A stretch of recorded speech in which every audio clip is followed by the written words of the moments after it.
యూపీలోని అమేథీలో విచిత్ర సంఘటన చోటు చేసుకుంది.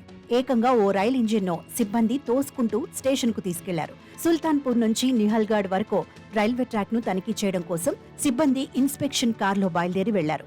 అయితే మధ్యలో ఈ కోచ్లో టెక్నికల్ సమస్య తలెత్తింది. సరిగ్గా అదే సమయంలో వేరే రైలు రాబోతుండటంతో అక్కడి లెవెల్ క్రాసింగ్ను గేట్ మ్యాన్ మూసి ఉంచాడు. సమస్య ఏంటో తెలియకపోవడం, ఇన్స్పెక్షన్ కార్ను లాక్కుని వెళ్లేందుకు వేరే ఇంజిన్ అందుబాటులో లేకపోవడంతో అధికారులు తలలు పట్టుకున్నారు.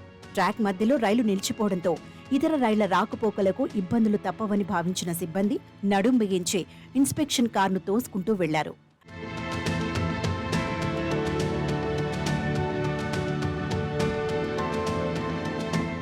మెయిన్ లైన్ నుంచి లూప్ లైన్లోకి ఇన్స్పెక్షన్ కార్ను సిబ్బంది తోసుకుంటూ వెళ్లారు. అయితే లెవెల్ క్రాసింగ్ సమయంలో సిబ్బంది తోసుకుంటూ వెళ్లడాన్ని అక్కడున్న స్థానికులు వీడియో తీశారు. అయితే ఈ వీడియో సోషల్ మీడియాలో వైరల్ గా మారింది. ఈ వీడియోను ఎక్స్ లో పోస్ట్ చేసిన సమాజ్వాదీ పార్టీ అధ్యక్షుడు అఖిలేష్ యాదవ్ వ్యంగ్యాస్త్రాలు సంధించారు. దీనిని నెట్టడానికి రైల్వే మంత్రిని పిలవాల్సిందని, డబుల్ ఇంజిన్ సర్కారుకు ఎన్నికల బాండ్ల నుంచి ఇంధనం అందినట్లు లేదంటూ ఆయన ట్వీట్ చేశారు.